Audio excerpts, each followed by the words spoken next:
आता आपण कन्या राशीकडे होतो. कन्या ही सुद्धा रास बुद्धिमत्तेच्या दृष्टीने अत्यंत चांगली आहे. 6 आकडा हा कन्या बुधाचा आहे, बुध राशीचा. तेव्हा ज्यांचे ग्रह कन्या राशीत 6 आकड्यात जेवढे ग्रह आहेत तेवढे आपल्याला चांगले असणार आहेत. तेव्हा जगात जी माणसं बौद्धिक क्षेत्रात चमकतात, IT च्या क्षेत्रात आहेत, संशोधन क्षेत्रात आहेत, इंजिनियर्स आहेत, डॉक्टर्स आहेत, वकील आहेत, प्राध्यापक आहेत, हायकोर्टात आहेत, हे अनेक यातले आणि वृत्तपत्रात आहेत, प्रसार माध्यमात आहेत, ते कन्या राशीची अधिक माणसं असतात.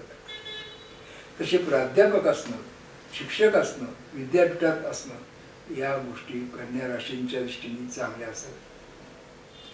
वेगवेगळ्या भाषा चटकन शिकणं हे कन्या राशीला जमतं. आणि कन्या रास ही एक निसर्गाची आवडती रास आहे. त्याच्यामुळे कन्या राशीच्या स्त्रिया, मुली या त्यांच्या वयापेक्षा अधिक लहान दिसतात, कारण ही निसर्गाची रास आहे. आणि कन्या राशीच्या स्त्रिया या चारित्र्याच्या दृष्टीने अत्यंत चांगल्या असतात. हा महिना आर्थिक लाभाला चांगला आहे.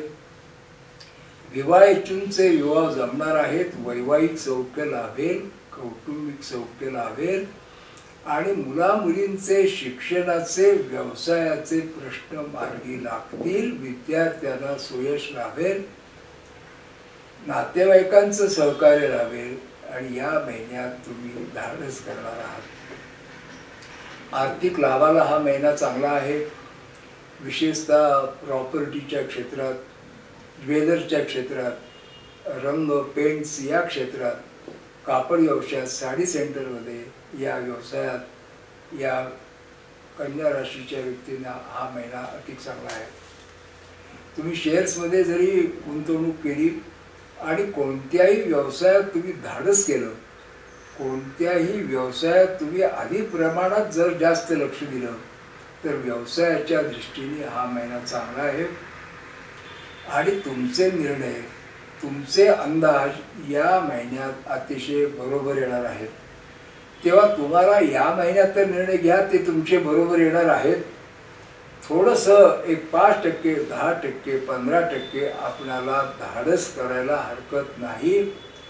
या महिन्यात मित्रांचं सहकार्य, नातेवाईकांचं सहकार्य याला चांगलं आहे. टुरिस्ट व्यवसायाला चांगला आहे, प्रवासाला चांगला आहे.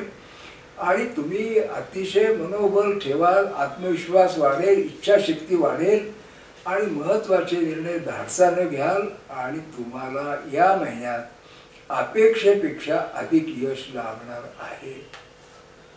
पुढच्या काही 5-6 महिन्यांचं नियोजन करायला हा महिना चांगला आहे. मित्रांच्या, नातेवाईकांच्या सहकार्याला चांगला आहे. विवाह इच्छूंचे विवाह जमणार आहेत, वैवाहिक सौख्य लाभणार आहे, कौटुंबिक सौख्य लाभणार आहे, मित्रांचं सहकार्य मिळणार आहे, घरात मंगल कार्य होणं त्याला चांगलं आहे, परदेश प्रवासाला चांगला आहे. अनेक दृष्टीने हा महिना आपल्याला कन्या राशीच्या व्यक्तींना अत्यंत यशदायक ठरणार आहे.